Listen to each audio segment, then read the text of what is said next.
إن الحمد لله نحمده ونستعينه ونستغفره ونعوذ بالله من شرور أنفسنا ومن سيئات أعمالنا من يهده الله فلا مضل له ومن يضلل فلا هادي له وأشهد أن لا إله إلا الله وحده لا شريك له وأشهد أن محمدا عبده ورسوله يا أيها الذين آمنوا اتقوا الله حق تقاته ولا تموتن إلا وأنتم مسلمون يا أيها الناس اتقوا ربكم الذي خلقكم من نفس واحدة وخلق منها زوجها وبث منهما رجالا كثيرا ونساء واتقوا الله الذي تساءلون به والأرحام إن الله كان عليكم رقيبا يا أيها الذين آمنوا اتقوا الله وقولوا قولا سديدا يصلح لكم أعمالكم ويغفر لكم ذنوبكم ومن يطع الله ورسوله فقد فاز فوزا عظيما أما بعد فإن أصدق الكلام كلام الله وخير الهدي هدي محمد صلى الله عليه وسلم وشر الأمور محدثاتها وكل محدثة بدعة وكل بدعة ضلالة وكل ضلالة في النار. أعوذ بالله من الشيطان الرجيم. بسم الله الرحمن الرحيم. يا أيها الناس أنتم الفقراء إلى الله والله هو الغني الحميد.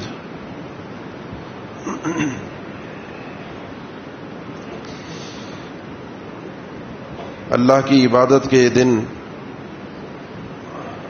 اور اللہ کی قربت حاصل کرنے کے مواقع اپنے آخری لمحات میں اور آخری اوقات میں داخل ہو رہے ہیں. کوشش ہم نے اپنے اپنے حساب سے کی کہ ان دنوں میں اپنے پروردگار کو راضی کر سکیں اور اپنے اندر کچھ نہ کچھ تبدیلی لا سکیں. چونکہ گناہوں سے بچنے کا مہینہ ہے، نیکیوں کی طرف راغب ہونے کا مہینہ ہے، وہ تمام راستے، وہ تمام خیر کی باتیں جو انسان کو جنت تک پہنچا سکتی ہیں، ان دنوں میں ہم کرنے کی کوشش کرتے ہیں. اسی خیر کے راستوں میں سے ایک راستہ ایسا ہے کہ جسے اپنانا، جاننا، سمجھنا، یہ ہماری زندگی کی ابتدا ہے اور اسی پر ہماری انتہا ہے.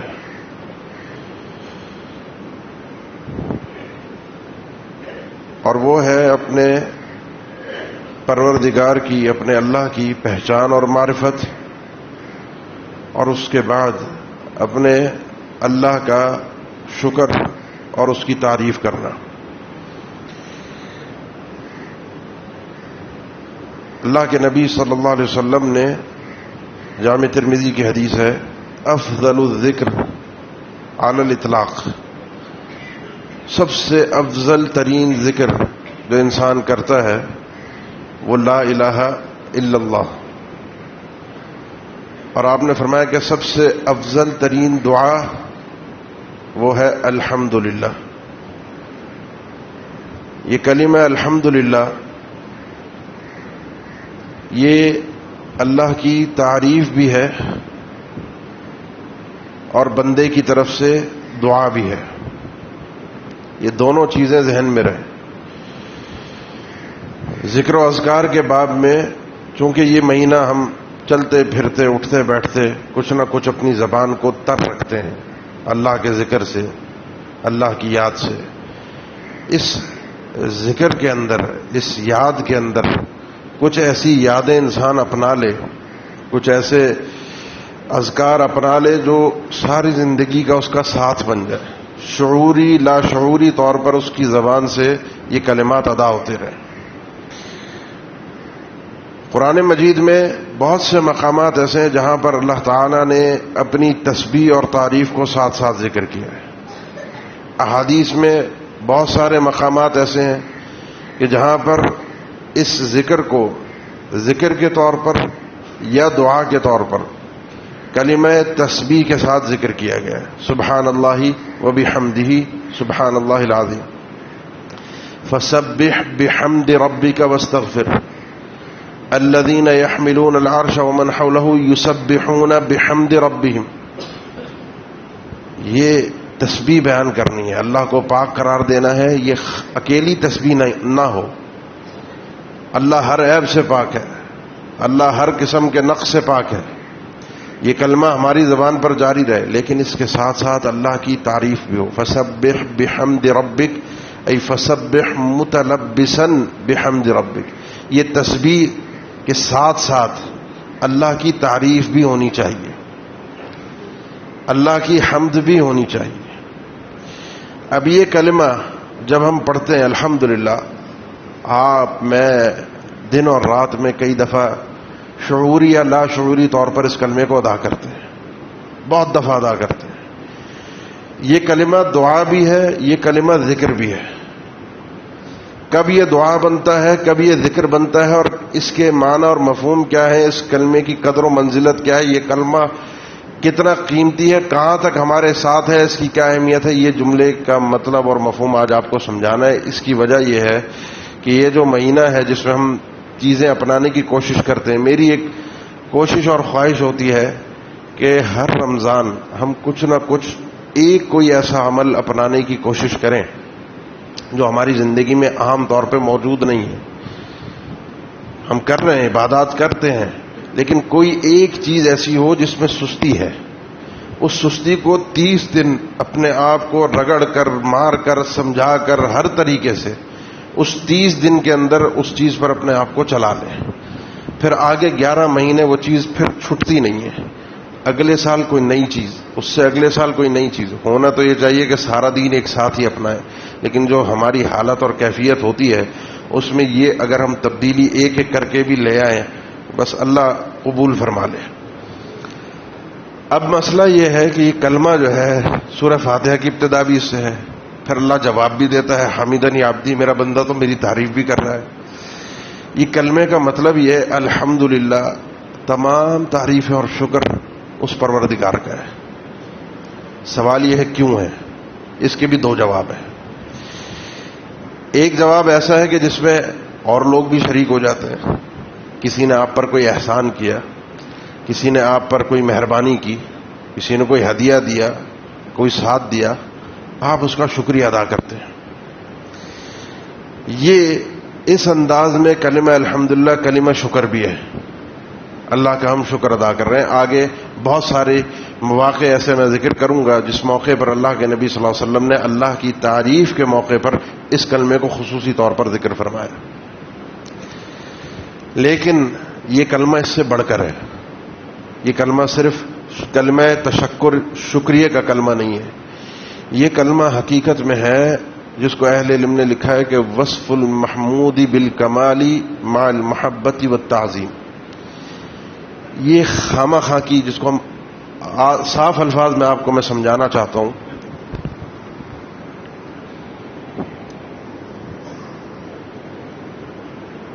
صاف الفاظ میں آپ کو سمجھانا چاہتا ہوں کہ یہ خامہ خواہ کی تعریف نہیں ہے، خامہ خواہ کی چاپلوسی نہیں ہے۔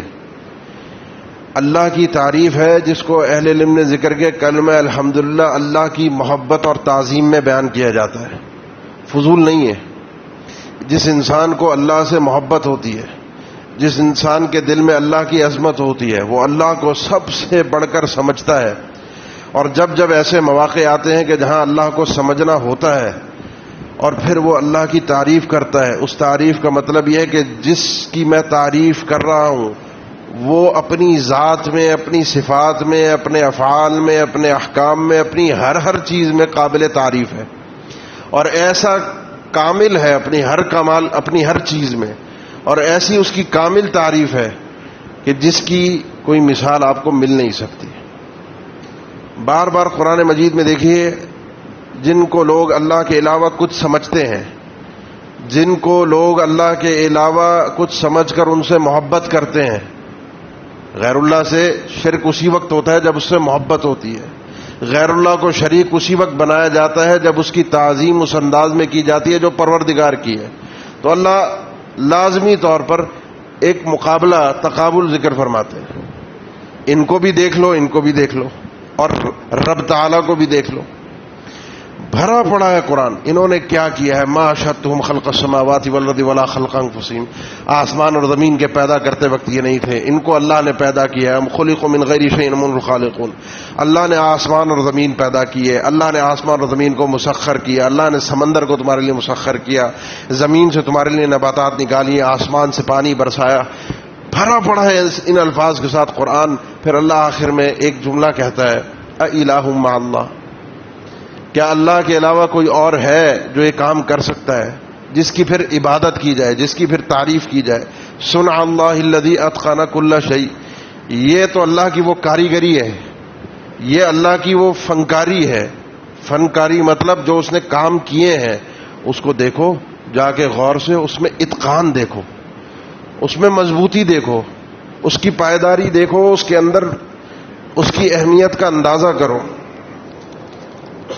صنع اللہ الذی اتقن کل شیء. یہ اللہ کی صنعت ہے، یہ اللہ کے کام ہے جس میں اتقان ہے، جس میں پائیداری ہے، جس میں مضبوطی ہے. کوئی اور ہے ایسا کرنے والا؟ کوئی اور ہے سب کچھ کرنے والا؟ جب نہیں ہے تو تعریف کے لائق بھی صرف وہ ہے. تعریف بھی صرف اس پروردگار کی جائے، اس کے علاوہ کسی اور کی وہ تعریف نہیں ہو سکتی جو تعریف اللہ رب العالمین کی ہوتی ہے. محبت، تعظیم اور کمال کے ساتھ کہ وہ کامل ہے، اس کی ہر چیز کامل ہے، اس کی صفات کامل ہے، اس کے احکامات کامل ہیں. بعض اوقات جب آپ دیکھتے ہیں لوگ اللہ کی شریعت میں نقص نکالتے ہیں، بعض اوقات اللہ کے احکامات پہ ان کو اعتراض ہوتا ہے، وہ چاہے قرآن کی صورت میں ہو چاہے احادیث کی صورت میں. یہ آدمی اللہ کی تعریف کرنے والا نہیں ہے، اس نے اللہ کو بڑا جانا ہی نہیں، اس نے اللہ کی عظمت کو تسلیم ہی نہیں کیا. اس موقع پر تو اللہ کی تعریف کرنی چاہیے تھی کہ اللہ الحمدللہ کہ اللہ نے ہمیں یہ چیز سکھائی، الحمدللہ اللہ نے ہمیں یہ چیز بتائی، الحمدللہ اللہ نے یہ معاملہ ہمارے ساتھ کیا. تو یہ ہے پروردگار کی تعظیم، یہ ہے پروردگار کی محبت میں انسان کی زبان سے نکلنے والے کلمات. یہ دعا بھی بنتے ہیں، یہ ذکر بھی بنتے ہیں. اور مزے کی بات یہ ہے کہ یہ خوشی میں بھی کہے جاتے ہیں، یہ غمی میں بھی کہے جاتے ہیں. یہ بس دو موقع آپ کو سمجھانا ہے، خوشی بھی اور غمی بھی. خوشی کیا ہے؟ سیدنا عمران ابن حسین صحابی رسول ہیں، فرماتے ہیں کہ خیر عباد اللہ تعالی یوم القیامت الحمادون. کل قیامت کے دن سب سے اللہ کے بہترین بندے وہ ہوں گے جو حماد ہوں گے. حمادون، حماد کون ہے؟ هم الذین یحمدون اللہ علی السراء والضراء. وہ لوگ ہیں جو اللہ کی تعریف کرتے ہیں چاہے کوئی ان کے ساتھ معاملہ اچھا ہو یا برا ہو، تکلیف میں ہو یا آسانی میں ہو، وہ اللہ کی تعریف میں مگن رہتے ہیں. ان کو اللہ کی تعریف کرنے کے لیے ضروری نہیں ہے کلمہ الحمدللہ کہنے کے لیے کہ کوئی بھلائی ہی ملے، کوئی آسانی ہی ملے. اللہ کے نبی صلی اللہ علیہ وسلم ابن ماجہ کی حدیث ہے، آپ کی عادت تھی جب بھی آپ کو کوئی خوشی کی خبر ملتی آپ صلی اللہ علیہ وسلم کی زبان سے الحمدللہ بنعمتہ تتم الصالحات. تعریف کے لائق وہ پروردگار ہے جس کی توفیق سے، اس کی مہربانی سے یہ نعمتیں ہمیں حاصل ہو رہی ہیں. اور جب کوئی ایسی خبر ملتی جو آپ کے انسان کے لیے تکلیف دہ ہو، اس کو تکلیف پہنچی ہے، اسے جسمانی طور پر تکلیف پہنچی ہے، اسے ذہنی طور پر تکلیف پہنچی ہے، یہ وہ موقع ہوتا ہے جس موقع پر انسان کا ایمان نکھر کر سامنے آتا ہے. ہمیں شریعت کے احکامات اچھے نہیں لگے، میرے مزاج سے مطابقت نہیں رکھتے، مجھے میرے معاملات کے اندر نقصان ہو گیا، میرے صحت کے معاملات ٹھیک نہیں ہیں، میرے گھر کے معاملات ٹھیک نہیں ہیں. کوئی اچانک خبر پہنچی اور اس اچانک خبر پر میری زبان سے اگر نکلتا ہے الحمدللہ علی کل حال، یہ آدمی سمجھ لے کامیاب ہے، یہ آدمی سمجھ لے یہ کامیاب ہے۔ ان مواقع پر خوشی تو اپنی جگہ پر ہے، لیکن غمی کے موقع پر یہ اہم چیز ہے، غمی کے موقع پر اپنی زبان کو اللہ کی تعریف میں تر رکھنا یاد رکھیں۔ سیدنا ابن عباس فرماتے ہیں رضی اللہ تعالیٰ عنہ، اللہ کے نبی صلی اللہ علیہ وسلم کی ایک بیٹی کا منظر میں نے اپنی آنکھوں سے دیکھا۔ اس ایک بیٹی کی جب روح قبض ہو رہی تھی، آپ صلی اللہ علیہ وسلم نے اسے اپنی گود میں لیا ہوا تھا، آپ کے سینے کے ساتھ وہ بیٹی آپ کی موجود تھی، اور اس کی روح اسی دوران قبض ہوئی۔ جیسے ہی اس بچی کی روح قبض ہوئی، آپ کی نام انہوں نے ذکر نہیں کیا، فرمایا ام ایمن، ان کی چیخیں نکل پڑی۔ ایک موقع تھا ایسا کہ جس موقع پر انسان رو پڑے۔ لوگوں نے کہا ام ایمن کو آپ رو رہی ہیں؟ انہوں نے کہا تم پہلے یہ تو دیکھو اللہ کے نبی رو رہے ہیں۔ لوگوں نے اللہ کے نبی کی طرف دیکھا تو آپ نے فرمایا یہ تو اللہ کی وہ رحمت ہے جو اللہ تعالیٰ اپنے بندوں کے لیے لکھ دیتا ہے، یہ وہ رحمت ہے جو اللہ تعالیٰ اپنے بندوں کے لیے لکھتا ہے۔ پھر آپ صلی اللہ علیہ وسلم نے جو الفاظ فرمائے وہ قابل غور ہیں۔ آپ صلی اللہ علیہ وسلم نے فرمایا ان العبد بکل خیر علی کل حال، بندہ اس وقت تک خیر اور بھلائی پر رہتا ہے کہ جب بھی اسے کوئی تکلیف پہنچے اور وہ اپنی زبان سے کلمہ الحمدللہ ادا کرتا ہے، حتیٰ کہ آپ صلی اللہ علیہ وسلم نے فرمایا حتیٰ لیخرج یا لتخرج نفسہ بین جنبیہ وہو یحمد اللہ، حتیٰ کہ ایک کیفیت بندے کے اوپر ایسی بھی طاری ہو۔ یہ بات کو ذرا سمجھیے گا، تکلیفوں میں پریشانیوں میں اٹھتے بیٹھتے اس کلمے کا ورد، اللہ کی تعریف، انسان اللہ کو سب سے بڑھ کر سمجھتا ہے، اللہ کی محبت میں مگن ہے، اپنے رب کا شکر ادا کر رہا ہے، ہر تکلیف پر شکر ادا کر رہا ہے۔ پھر آخری جو تکلیف آتی ہے جو سب سے زیادہ فاصابتکم مصیبت الموت، جس کو اللہ تعالیٰ نے قرآن مجید میں مصیبت سے تعبیر کیا، اور وہ موت ہے، جب یہ روح جسم سے جدا ہو رہی ہوتی ہے۔ اللہ کے نبی صلی اللہ علیہ وسلم نے فرمایا جب انسان کی ایک کیفیت ہوتی ہے کہ اس کے پہلوؤں سے اس کے نفس کو، اس کی روح کو کھینچا جا رہا ہوتا ہے، اور اس وقت بھی وہ یحمد اللہ، اللہ کی تعریف کر رہا ہوتا ہے، سمجھو یہ آدمی خیر اور بھلائی کے ساتھ کامیاب ہو گیا۔ یہ حماد ہے، یہ وہ آدمی ہے جو تکلیفوں پر الحمدللہ کہنا سیکھ گیا۔ یہ وہ آدمی ہے جو اپنے رب سے راضی ہے، جس کو تکلیف پر بھی اپنے رب کی رضا پر خوشی ہے۔ وہ تو آپ جانتے ہیں نا کہ حدیث میں آیا، اللہ کے نبی صلی اللہ علیہ وسلم نے فرمایا، ابن ماجہ کی صحیح حدیث ہے، اللہ تعالیٰ فرشتوں سے کہتا ہے جب کسی بچے کی روح قبض کی جاتی ہے کہ ہاں اس بچے کی روح قبض کر لی، قبضتم ثمرۃ فؤادہ، میرے بندے نے اس کو کیا کہا تھا جب تم نے اس کے جگر کے ٹکڑے کو نوچ لیا تھا، کھینچ لیا تھا، چھین لیا تھا۔ اولاد جگر کا ٹکڑا ہے، جب تم نے اس کے جگر کے ٹکڑے کی روح قبض کی تھی، اس کے کیا الفاظ تھے، کیا وہ کہہ رہا تھا؟ فرشتے اللہ کو جواب دیتے حمیدک واسترجع، اللہ اس بندے نے اس تکلیف میں، بڑے دل گردے کا کام ہے، لمحے بھر کے لیے اپنے آپ کو اس موقع پر رکھ کر سوچیے، اولاد والے جو ہیں جن کے چھوٹے بچے ہیں، اس بچے کی روح قبض ہو، اس بچے کو تصور میں لائیے کہ وہ آپ کی گود میں بے جان پڑا ہے، آپ کی زبان پر آپ کی کیفیت کیا ہوگی؟ حمیدک واسترجع، اے اللہ اس بندے نے سب سے پہلے الحمدللہ کہا، دوسرے نمبر پر انا للہ و انا الیہ راجعون کہا، تیرے فیصلے سے اللہ وہ راضی تھا۔ اس کے بعد اللہ نے جب یہ فرشتے بتاتے ہیں، اللہ کی طرف سے حکم ہوتا ہے ابنوا لعبدی بیتا فی الجنہ، اس کا جنت میں جا کر خصوصی گھر تعمیر کرو، اور اس گھر کے اوپر یہ تختی لگنی چاہیے، اس گھر کا یہ نام ہونا چاہیے، وسموہ بیت الحمد، یہ تعریف کرنے والے کا اسپیشل گھر ہے، خصوصی گھر ہے جو اس کو خصوصی اعزاز میں دیا جا رہا ہے۔ یہ وہ موقع ہوتے ہیں جن موقعوں پر انسان کی زبان پر الحمدللہ جاری ہونا چاہیے۔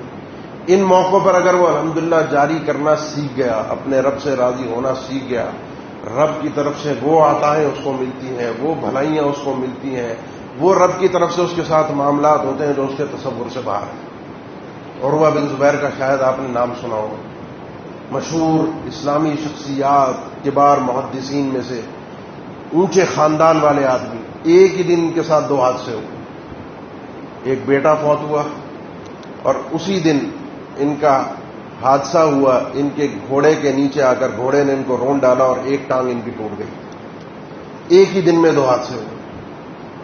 لوگ پریشان تھے کہ کس منہ سے ان کے سامنے کیا کریں، جا کر بیٹے کی تعزیت کریں، ان کی ٹانگ کا غم، ان کے ساتھ کوئی عادت والا معاملہ رکھیں۔ ایک ہی دن 2 پہاڑ اس آدمی پر ٹوٹے، ٹانگ بھی گئی ہے اور بیٹا بھی گیا۔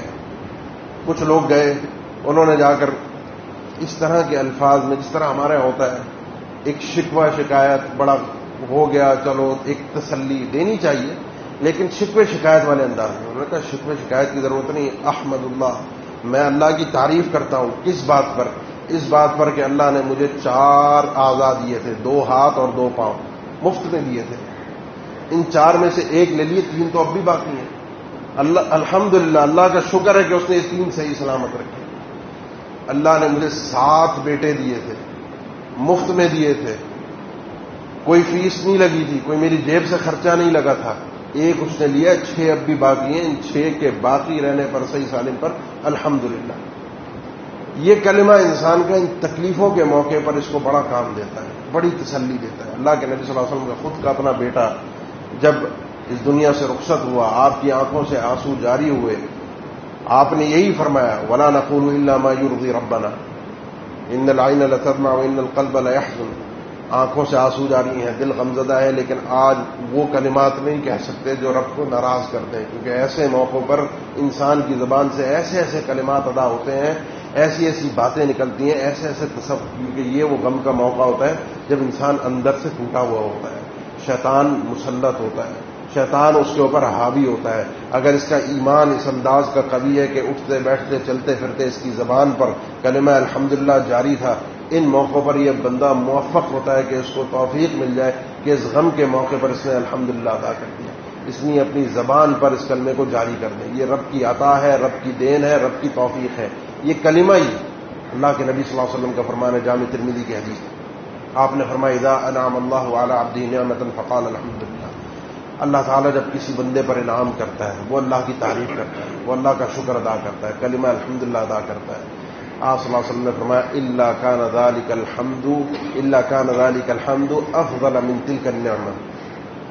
جب وہ الحمدللہ کہتا ہے کسی نعمت کے ملنے پر، تو وہ الحمدللہ اس نعمت سے افضل ہوتا ہے. کلمہ الحمدللہ اس نعمت سے افضل ہے. ابن قیم رحمہ اللہ لکھتے ہیں اس کا مطلب یہ ہے کہ ایک نعمت انسان کو ملی، اولاد ملی، کوئی اور معاملہ ہوا، کوئی بھی معاملہ ہوا، اس پر اس نے الحمدللہ کہا. یہ الحمدللہ کہنا اس نعمت سے بڑھ کر اس کے لیے ایک نعمت تھی، کیونکہ اللہ نے اس کو اپنے قریب کیا ہے، اس کلمے کے ذریعے سے اپنا شکر ادا کرنے کے ذریعے توفیق دی ہے اس کو اپنے قریب آنے. یہ کلمہ الحمدللہ، بلکہ بعض علم لکھتے ہیں یہ الحمدللہ اگر انسان کسی نعمت پر ادا کر دے تو یہ الحمدللہ بھی ایک الحمدللہ کا تقاضا کرتا ہے کہ اس الحمدللہ پر بھی ایک الحمدللہ کہا جائے کہ اللہ نے مجھے توفیق دی اپنا شکر ادا کرنے کی، اس پر بھی میں شکر ادا کروں. فرمایا یہ ایک ایسا تسلسل ہے نہ ختم ہونے والا. انسان کی زندگی اللہ کی تعریف میں ہی گزرے. خالق وہ ہے، مالک وہ ہے، رازق وہ ہے، اسی نے دیا ہے. اور اس کے جو معاملات ہوتے ہیں، کیونکہ ہم تکلیفوں کا میں نے تذکرہ زیادہ کیا، تکلیفوں کا، پریشانیوں کا. ان تکلیفوں اور پریشانیوں میں جب انسان تعریف کرتا ہے، اس کا مطلب یہ ہوتا ہے کہ اللہ کے قضاء پر، قدر پر، فیصلوں پر انسان راضی ہے. وہ یہ جانتا ہے کہ اللہ کے فیصلوں میں شر نہیں ہے. یہ تکلیف مجھے وقتی ہے، یہ پریشانی میرے لیے وقتی ہے. یہ سب چیز زائل ہونے والی ہے. کوئی نعمت ہے وہ بھی زائل ہوگی، کوئی تکلیف ہے وہ بھی ختم ہوگی. بالآخر انسان جنت میں پہنچے گا، بالآخر جنت میں پہنچے گا. اور جب جنت میں پہنچے گا، سب سے افضل ترین نعمت ہے یہ جنت، سب سے افضل ترین نعمت ہے. اس جنت میں پہنچ کر اللہ تعالی نے 4 الفاظ قرآن مجید میں ذکر فرمایا. الحمدللہ الذی ہدانا لہذا، الحمدللہ الذی صدقنا وعدہ، الحمدللہ الذی اذهب عنا الحزن. جنت میں پہنچ کر جنتیوں کی زبان سے یہ 3 کلمات تو اللہ تعالی نے خاص ذکر کیے. تمام تعریف اس اللہ کے لیے جس نے ہمیں جنت تک پہنچایا. تمام تعریف اس پروردگار کے لیے جس نے ہمارے دل سے اب غم، تکلیفیں اور پریشانیوں کو ختم کر دیا. تمام تعریفیں اس پروردگار کے لیے جس نے اپنا وعدہ ہم سے سچا کر دکھایا. وآخر دعواہم ان الحمدللہ رب العالمین. جنت میں پہنچ کر آخری جو ایک سانس ہوگا نا ان کا، یعنی ایک تھکاوٹ ختم ہونے کا، جو ایک آخرت کے مراحل ہوں گے، جو آخرت کی تکالیف ہوں گی طے کرنے کے بعد جب جنت کا پہلا دیدار ہوگا، جنت میں پہنچیں گے، تو اس وقت بھی شکریہ کے طور پر یہ کلمہ تعریف زبان سے نکلے گا الحمدللہ رب العالمین. یہ جنت تک کلمہ ساتھ ہے، لیکن اس کے ساتھ ہے جو زندگی سے اس کلمے کو ساتھ لے کر چلا. اچھے موقعوں پر تو سبھی ادا کر لیتے ہیں، غم کے موقعوں پر اس کلمے کو، اللہ کی تعریف کو، اللہ کے اوپر بھروسے کو، اللہ کی قضاء اور قدر پر، اللہ کے فیصلوں پر راضی ہونا سیکھیے. یہ کلمہ آپ کے ساتھ جنت تک موجود رہے گا.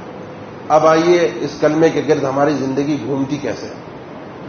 نماز آپ کی شروع ہوتی ہے جو جامع ترمذی کی حدیث ہے، اگرچہ اس کی سند پہ کچھ اہل علم نے کلام کیا ہے، جو آپ ثنا پڑھتے ہیں سبحانک اللہم و بحمدک و تبارک اسمک و تعالی جدک و لا الہ الا انت. اللہ کی تسبیح کے ساتھ اس کی تعریف ہے، اللہ کی تسبیح کے ساتھ ابتدائی تعریف سے. سورہ فاتحہ کے بغیر لا صلاۃ لمن لم یقرأ بفاتحۃ الکتاب، نماز نہیں ہے. ابتدائی الحمدللہ رب العالمین، یہیں تعریفات رب مستحق کے تعریفات وہ ہیں، ہم اس کی تعریف میں مگن ہیں. سمع اللہ لمن حمیدہ، جو اللہ کی تعریف کر رہا ہے اللہ اس کی سن رہا ہے. ربنا ولک الحمد، پروردگار تیرے لیے ہی تعریفات ہے. ایسی تعریفات حمدن کثیرا طیبا مبارکا فی، اتنی تعریف جو بہت زیادہ ہو، بہت بابرکت ہو، بہت پاکیزہ ہو، جس کے اندر خیر ہی خیر ہو، ہم وہ تیری تعریف کرتے ہیں. اور آپ جانتے ہیں یہ کلمات دو روایات ملتی، ایک صحیح مسلم کی ایک صحیح بخاری کی ہے. ایک آدمی نماز میں آ کر شامل ہوا، اس نے تکبیر کہی، سانس اس کا پھولا ہوا تھا، جلدی میں آیا تھا، تیزی میں آیا تھا. جیسے ایک انسان آتا ہے تو سانس میں ذرا آواز اس کی سانس کے ساتھ نکل رہی تھی. تکبیر کہتے ہی نماز میں شامل ہوا اور اللہ کے نبی صلی اللہ علیہ وسلم سمع اللہ لمن حمیدہ کہا. سمع اللہ لمن حمیدہ سن کر اس نے کہا ربنا ولک الحمد حمدا کثیرا طیبا مبارکا فیہ. نماز ختم ہوئی، کلمہ تعریف تھے. اللہ کے نبی صلی اللہ علیہ وسلم نے پوچھا کون تھا جس نے کلمات کہے؟ پورے مجمع میں خاموشی، ڈر تھا پتہ نہیں کیا ہو گیا. آپ نے فرمایا تسلی رکھو، اس نے غلط نہیں کیا. تھا کون مجھے بتاؤ؟ اس آدمی نے کہا اللہ کے نبی میں تھا. آپ نے فرمایا میں نے صحیح بخاری کی حدیث میں 30 سے زیادہ فرشتوں کو دیکھا کہ جب تمہارا کلمہ نکلا یہ وہ 30 فرشتے کوشش یہ کر رہے تھے کہ کون اس کلمے کو لے کر لکھے اپنے پاس سب سے پہلے اور اس کو اپنے رب تک پہنچا سکے. اور ایک اور حدیث میں جو اس کا تذکرہ ہے صحیح مسلم کی، اس میں ہے کہ بندے نے آ کر یہی کلمات جب کہے اور یہ الفاظ اس کی زبان سے نکلے تو آپ صلی اللہ علیہ وسلم نے فرمایا کہ 10 سے زیادہ فرشتے تھے جو اس کلمے کو لینے کے لیے، حاصل کرنے کے لیے جلدی کر رہے تھے کہ اس کلمے کو رب تک پہنچایا جا سکے. یہ کلمات تعریف صرف آپ نے ادا کیے ہیں، آپ نے بولے ہیں. فرشتوں کو ان کی قیمت کا پتہ ہے، فرشتے ان کلمات کی اہمیت کو جانتے ہیں. وہ فرشتہ بھی اپنے لیے اس چیز کو سعادت سمجھتا رہا ہے کہ جو اس کو لکھ لے گا، جو اس کو بارگاہ الہی تک نامہ اعمال میں پہنچانے والا بن جائے گا، کہ کسی طریقے سے کلمہ میرے ذریعے سے پہنچے اور یہ سعادت بھی مجھے نصیب ہو سکے. اس کی قیمت کا اندازہ انہیں ہے. میں سمجھتا ہوں اس سے زیادہ اندازہ اور فائدہ اس آدمی کو ہونا چاہیے جو آدمی یہ کلمات ادا کر رہا ہے اس شعور کے ساتھ. تعریفات ہے ہی پروردگار کی. آپ کی پوری نماز اسی تعریف کے ارد گرد گھومتی ہے، اسی تعریف کے آس پاس آنا جانا. اس نماز کے اندر اللہ کے نبی صلی اللہ علیہ وسلم پر جب یہ آیت نازل ہوئی جس کے اندر تسبیح کا بھی تذکرہ تھا، اذا جاء نصر اللہ والفتح ورأیت الناس يدخلون فی دین اللہ فسبح بحمد ربک واستغفر. اللہ کے نبی اللہ کی تسبیح بھی بیان کیجیے، اللہ کو ہر نقص اور عیب سے پاک قرار دیجیے. اللہ کا کوئی شریک نہیں اور اللہ کی تعریف کے ساتھ ساتھ یہ کلمات ہوں. اللہ کے نبی صلی اللہ علیہ وسلم رکوع اور سجدے میں سبحان اللہ العظیم و بحمدہ، سبحان اللہ و بحمدہ، سبحانک اللہم و بحمدک اللہم اغفر لی. یہ مختلف کلمات ہیں جو روایات کے اندر آئے جس میں تسبیح اور تحمید، سبحان اللہ اور الحمدللہ ساتھ ساتھ ذکر ہیں. ان کلمات کو پھر چھوڑا نہیں کرتے تھے رکوع اور سجدے کے اندر. اللہ کی تعریف کو اپنی زندگی کا اوڑھنا بچھونا بنا دیا. چلیے اللہ کے نبی صلی اللہ علیہ وسلم کی زندگی دیکھیے. صبح اٹھتے ہی الحمدللہ الذی رد علی روح، تعریف ہے ہی اس پروردگار کی. قابل تعریف ہے وہ پروردگار جس نے صحیح سلامت میری روح کو واپس لوٹا دیا. سویا تھا، لاشعوری کیفیت میں تھا، واپس آ گیا ہوں اور بالکل صحیح سلامت جاگا ہوں. تعریف ہی پروردگار. کسی کا کوئی کمال ہے سو کر صحیح سلامت اٹھنے میں، سوتے ہوئے اس کے جسم کو محفوظ رکھنے میں، جسم کو، وجود کو، روح کے ساتھ کیا معاملہ ہوتا ہے، شعور کی کیا کیفیت ہوتی ہے، وہ جہان تو سمجھا ہی نہیں جا سکتا. اس کیفیت کا تو ادراک ہی نہیں کیا جا سکتا. محفوظ کون رکھتا ہے، بچا کر کون رکھتا ہے. اس کلمے کی کیوں نہ پھر اس کا ذکر کیا جائے، اس کلمے کو کیوں نہ ادا کیا جائے، اپنے رب کی تعریف کو حقیقت میں کیوں نہ سمجھا جائے. اللہ کے نبی صلی اللہ علیہ وسلم جب بھی کسی مصیبت زدہ کو دیکھتے، کسی آفت میں، کسی پریشانی میں، خاص طور سے آج کے اوقات میں ہم تو ایک پریشانیوں کے بازار میں گھرے ہوئے ہیں.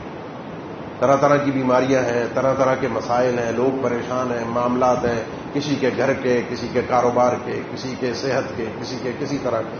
الحمدللہ الذی عافانی مما ابتلاک به وفضلنی علی کثیر ممن خلق تفضیلا. دونوں چیزیں آ گئی، خوشی اور غمی.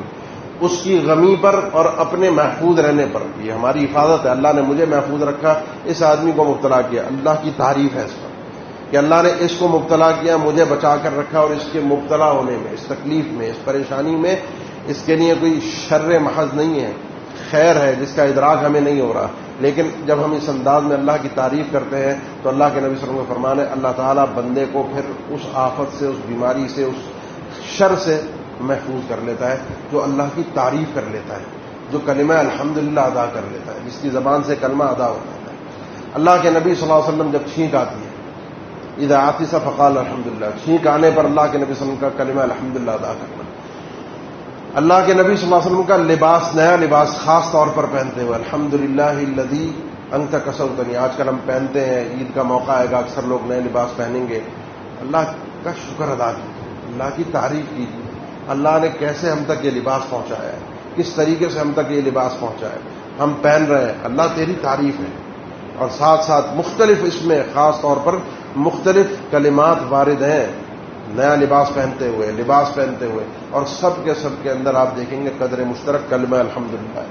اسألک من خیرہ وخیر ما صنع له واعوذ بک من شرہ وشر ما صنع له. اللہ تیری تعریف ہے، تیری حمد ہے، تو قابل تعریف ہے، تو نے مجھے یہ لباس پہنایا ہے، تو نے مجھے اس لباس کو حاصل کرنے کی، اس لباس کو پہننے کی توفیق دی ہے. اے اللہ میں تجھ سے سوال کرتا ہوں کس چیز کا؟ من خیرہ وخیر ما صنع له. اللہ اس لباس سے مجھے خیر حاصل ہو، اور وہ بھی خیر حاصل ہو جس مقصد کے لیے لباس یہ بنایا گیا ہے. اللہ مجھے اس لباس کے شر سے محفوظ رکھ، اور جس شر کی وجہ سے یہ شر حاصل ہونے کے لیے اب یہ لباس استعمال ہوگا، اللہ مجھے بچا کر رکھ. یہ لباس انسان کو کبر میں مبتلا کرتا ہے، یہ لباس انسان کو زیب و زینت کے اظہار میں مبتلا کرتا ہے، وہ زیب و زینت جو جائز نہیں. خاص طور پر خواتین جن کے لباس، وہ خاص طور پر اس دعا کا اہتمام کریں، کیونکہ اومن ينشأ في الحلیۃ وهو في الخصام غیر مبین. خواتین، عورتیں، ان کی خوبصورتی کئی طرح سے ہے. اس خوبصورتی میں ایک لباس بھی ہے، وہ لباس ان کے لیے فتنہ نہ بنے، باعث شر نہ بنے، ان کو جہنم میں لے جانے والا نہ بنے. اللہ کے نبی صلی اللہ علیہ وسلم نے فرمایا میں نے ایسی خواتین دیکھی جو جہنم میں گئیں. جہنم میں جانے کا سبب کیا تھا؟ جہنم میں جانے کا سبب مائلات ممیلات. یہ تو قسم میں نے دیکھی نہیں جو قرب قیامت آئے گی. لباس پہننے کے باوجود بھی، کاسیات عاریات، لباس پہننے کے باوجود بھی وہ بے لباس ہوں گے. وہ لباس ان کا تنگ ہوگا، وہ لباس ان کا باریک ہوگا، وہ لباس ان کا چست ہوگا، جسم کے ساتھ لگا ہوا ہوگا، جسم کے اعضاء نمایاں ہو رہے ہوں گے. یہ لباس پہننے کے باوجود اس کی تین شکلیں انسان کا بے لباس ہونا. اس لباس کو پہنتے ہوئے اس لباس کے شر سے اللہ سے پناہ مانگے، اس لباس کے خیر کو مانگے کہ اللہ تعالیٰ اس لباس کی خیر مجھے نصیب فرمائے، اس لباس میں اللہ کی عبادت کر سکوں، یہ لباس میرے ساتھ سجدے میں جائے، یہ لباس میرے ساتھ رکوع میں جھکے. اسی لیے آپ صحیح بخاری کی حدیث اللہ کے نبی نے منع فرمایا. آپ نے بلکہ فرمایا کہ نوحیت، مجھے منع کیا گیا ہے ان اکف ثوبا ولا شعرا، کہ سجدے یا رکوع میں جاتے ہوئے میں اپنے لباس کو سمیٹ لوں، باندھ لوں، بند کر لوں. جیسے بعض اوقات آپ پہلے زمانے میں جانتے ہیں لباس کے اندر دھوتی اور اس طرح کے پجامے وغیرہ جو نیچے لباس ہوتے ہیں وہ ذرا لٹکا ہوا کپڑا طویل ہوتا تھا. سجدے میں جاتے ہوئے آج بھی لوگ اگر پہنتے ہیں تو اس کو سمیٹ کر باندھ کر سجدے میں جاتے ہیں. گرنے دو اس لباس کو زمین پر، تمہارے ساتھ یہ لباس بھی سجدے میں جائے. اس لباس کی خیر ہی یہ ہے کہ انسان کو اس لباس میں اور اس لباس کے ذریعے سے اللہ کی عبادت نصیب ہو جائے. الحمدللہ، یہ اللہ کی تعریف ہے کہ اللہ نے توفیق دی، جو لباس اس نے دیا، جو نعمت اس نے دی، اس لباس پر بھی اللہ تعالیٰ نے مجھے توفیق دی. اللہ کے نبی صلی اللہ علیہ وسلم، کھانا تو ایک ایسی چیز ہے، غور کیجئے گا، میرا آپ کا ایک ٹکے کا کمال نہیں، ایک پیسے کا کمال نہیں. کماتے ہمیں وہ بھی باری تعالیٰ کی توفیق ہے، ہمارا کوئی کمال نہیں ہے. میں نکلتا ہوں کمانے کے لیے، روزگار اللہ تعالیٰ دیتا ہے لوگوں کو، وہ اسباب اور ذرائع فراہم کرنے والا رب تعالیٰ ہے کہ جو میرے پاس آ کے وہ سامان خریدتے ہیں. میں مسخر ہوں، کوئی میرے لیے مسخر ہے، میں کسی کے لیے مسخر ہوں، کوئی میرے لیے مسخر ہے. یہ روزگار چل رہا ہے، توفیق الہی ہے. پھر میرے پاس جو رزق پہنچتا ہے، جو روٹی پہنچتی ہے، کہاں وہ بنتی ہے، کہاں وہ اگتی ہے، کہاں وہ پستی ہے، کہاں اس کے ساتھ کیا ہوتا ہے، کن حالات سے وہ گزر کر تیار ہو کر میرے ہاتھ میں پہنچتی ہے. ان اللہ لا یرضی عن العبد، اللہ کے نبی سن رہا، اللہ تو راضی ہو جاتا ہے اس بندے سے. یہ ہے اس تعریف کے کلمات کا آخری فائدہ. اللہ راضی ہو جاتا ہے اس بندے سے جو بندہ ایک ایک لقمہ اور ایک ایک گھونٹ پانی پیتے ہوئے اللہ کی تعریف کرتا ہے، بے ساختہ اس کی زبان سے الحمدللہ نکلتا ہے، کھانے کے دوران، کھانے کی ابتدا، کھانے کی انتہا، بس وہ کھانا کھاتے ہوئے شعور میں گم ہے کہ میرے پروردگار نے رزق مجھ تک پہنچایا کیسے، یہ رزق مجھ تک آیا کیسے. پھر وہ آخر میں جتنے کلمات دعا کے وارد ہوئے ہیں، صحیح حدیثیں ہوں، ضعیف حدیثیں ہوں، حدیثوں کی سندوں پر کچھ کلام ہو، ساری حدیثوں کو اٹھا کر دیکھ لیں، ساری حدیثوں کی ابتدائی الحمدللہ سے ہوتی. کھانے کے بعد الحمدللہ الذی اطعم وسقى وصوغ وجعل له مخرجا، الحمدللہ الذی اطعمنی هذا ورزقنی من غیر حول منی ولا قوة. جو دعا اٹھا کر دیکھ لیں کھانے کے بعد کی، وہ الحمدللہ سے شروع ہوتی ہے.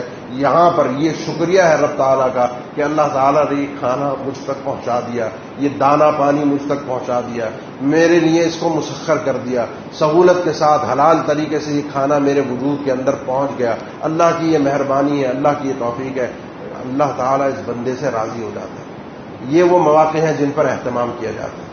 کچھ وہ مواقع ہیں جو خوشی کے ہیں، جو جب انسان واقعتاً خوش ہوتا ہے. الحمدللہ الذی وہب لی علی الکبر اسماعیل و اسحاق، تمام تعریف اس پروردگار کے لیے بڑھاپے میں جا کر مجھے اولاد سے نوازا. یہ ابراہیم علیہ السلام کی خوشی تھی. سلیمان علیہ السلام، داؤد علیہ السلام، الحمدللہ الذی فضلنا علی کثیر من عبادہ المؤمنین.